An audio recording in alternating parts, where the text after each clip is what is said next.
Well, hello guys. It's hard to believe that it's true, but that is all the time I got left in this world.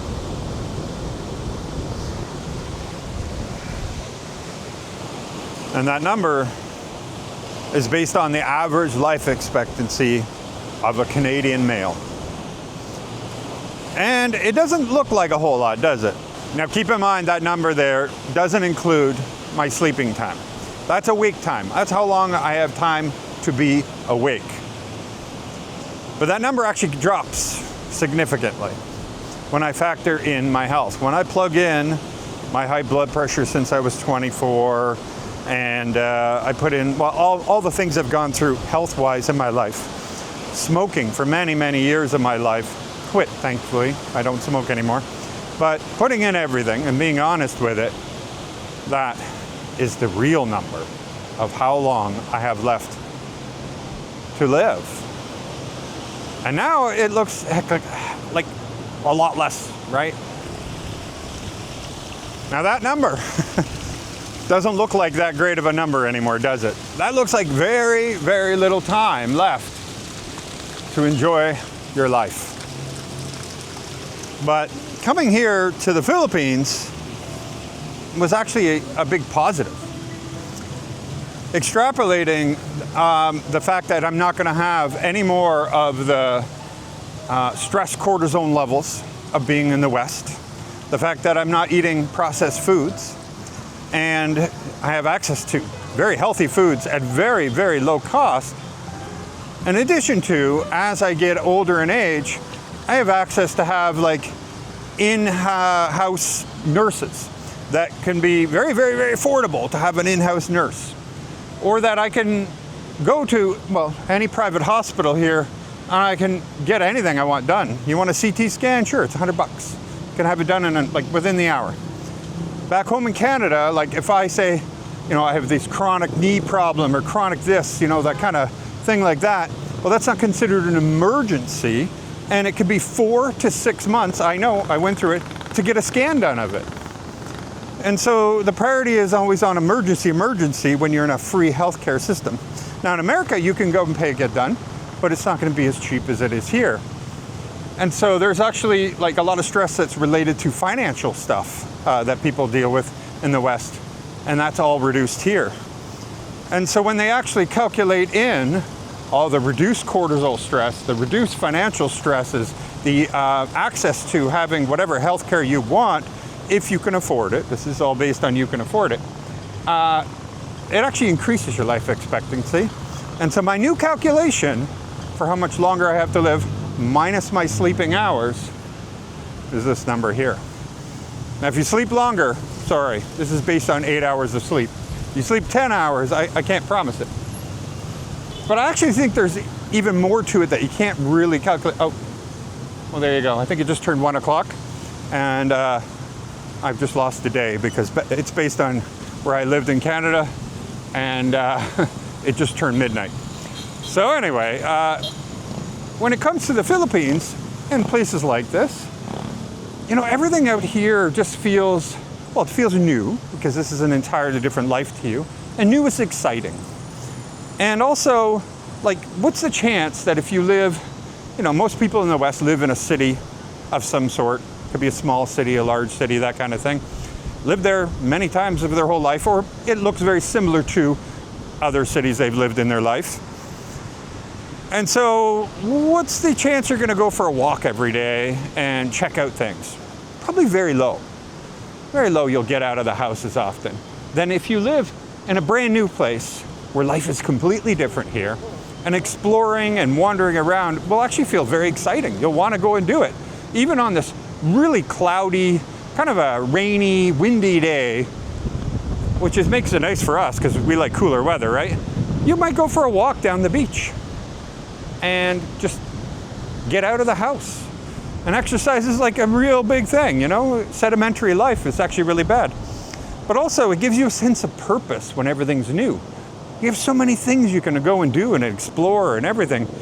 And people, they don't live very long when they have no more purpose. Where here you can find a purpose really easily. Probably easier than you could in the West when you're stuck in a rut system, you know, this is your life, this is the way it is.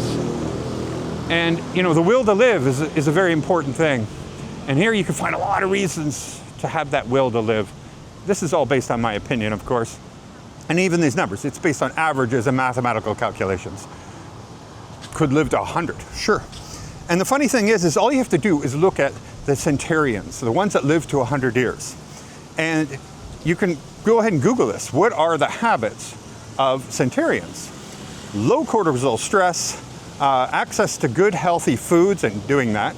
Now, if you come here and be an alcoholic, you're not going to fit them. So it would be another one is that they generally avoid alcohol.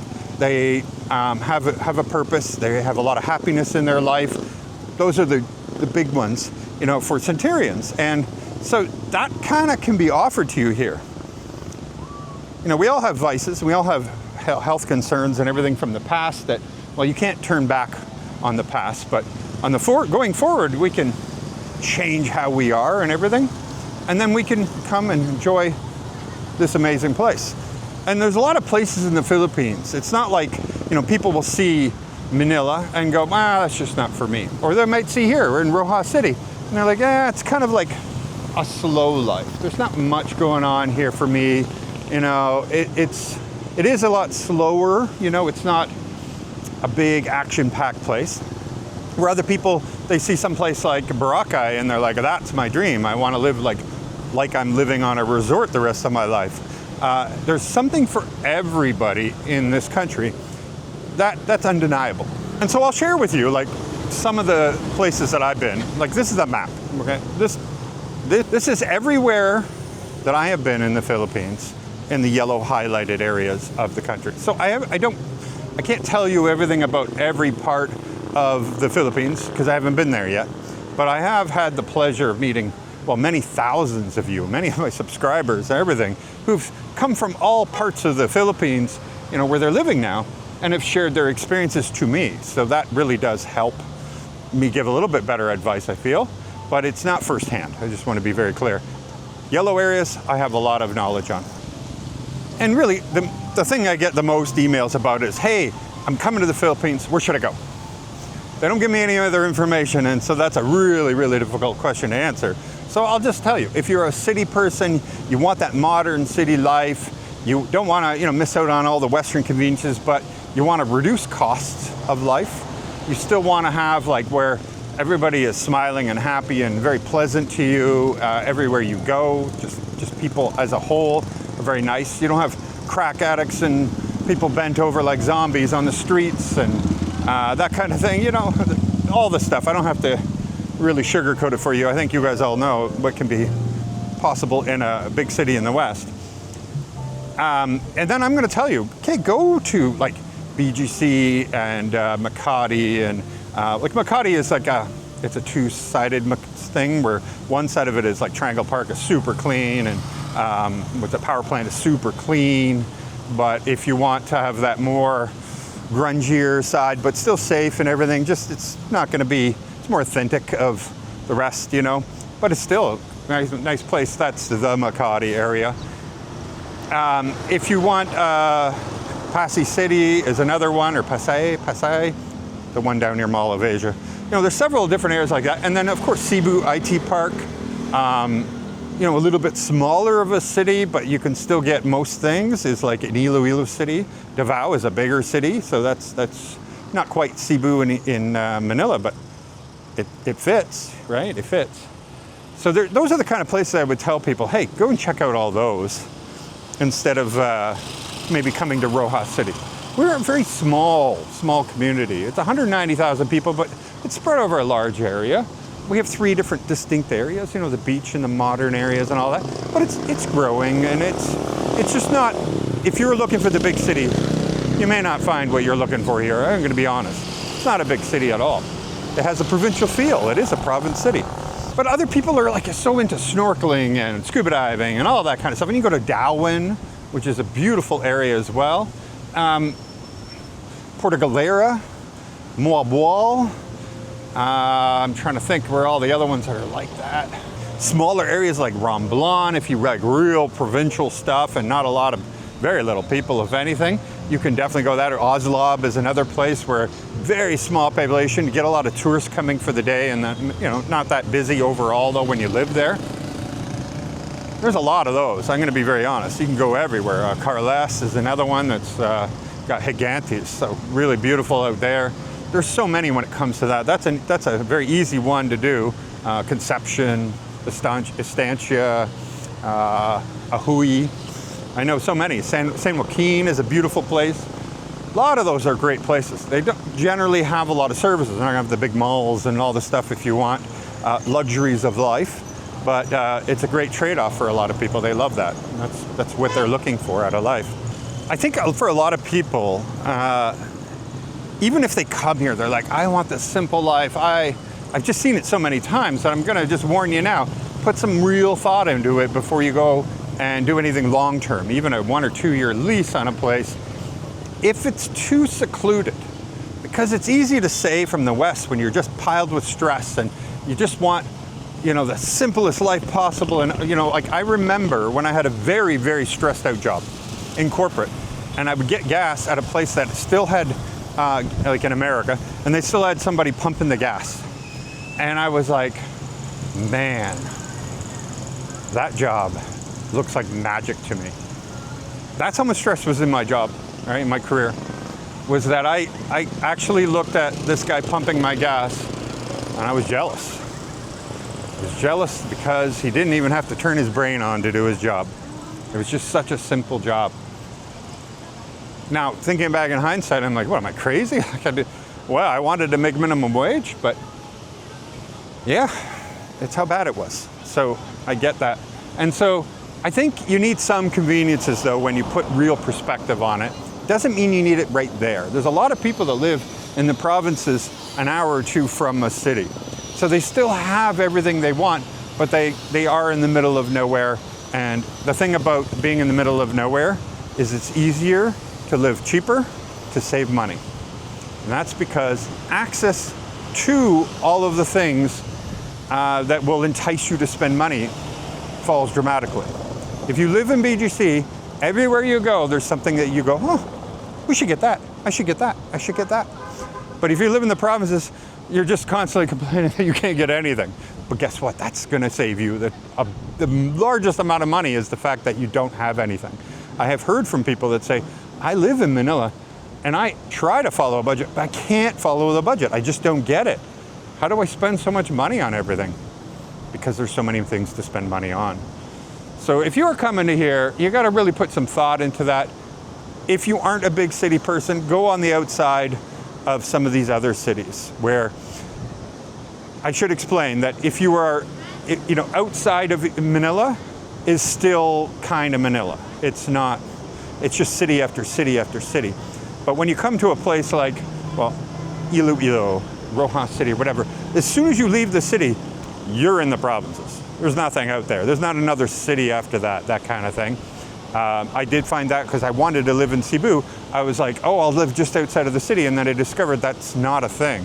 It's just another city and another city. And there's no way to be out in the middle of nowhere and still come in. Plus, I guess you go up into the mountain, but you're dealing with traffic and everything else just to get up and down and stuff like that. But it is still a possibility, don't get me wrong. But yeah, these smaller provincial cities, you can still escape to the provinces. So you could live out there if you want and come into the city, or you can live in the city and escape out into the provinces. So those are kind of things I think many of you would be very interested if you're not the big city kind of person. If you are, well, they got everything here in the Philippines for you, really. If you want all the conveniences and no power outages and all that good stuff, go there. Go there, you'll love it. So anyway, I hope this helps a little bit. This puts perspective for me, is how much time I have left to live in this. Catherine's eyes went like this when I showed her. A month here feels like, I don't know, it goes by so fast. But I'm kind of the person that's always busy, so therefore I think that's what happens. You need boredom in your life if you want your life to go slow. But then does that cut your life expectancy? I don't know.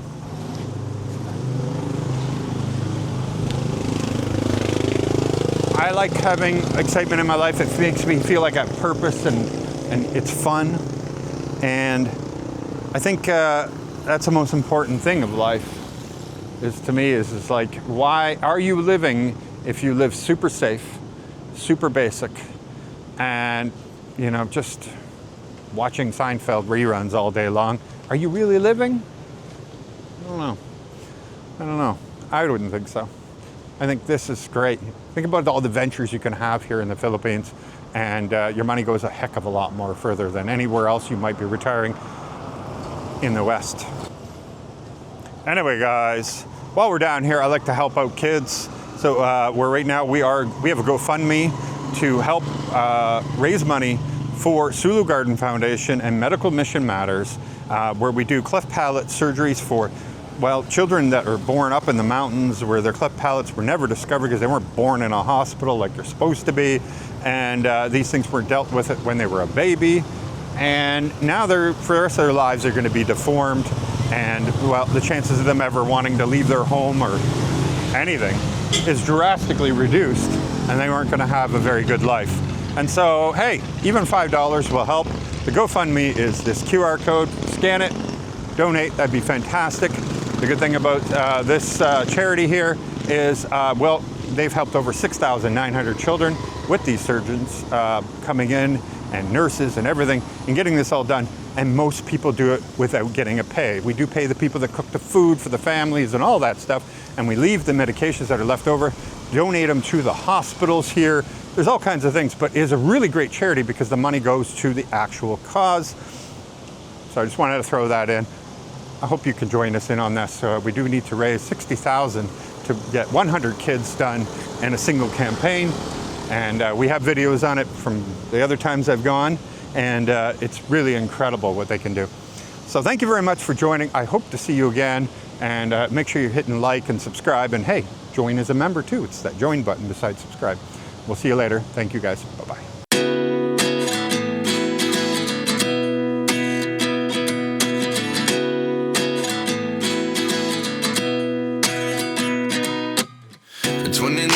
Find myself wondering what did happen to the last 10. I ran away with my life, fast forward, never turn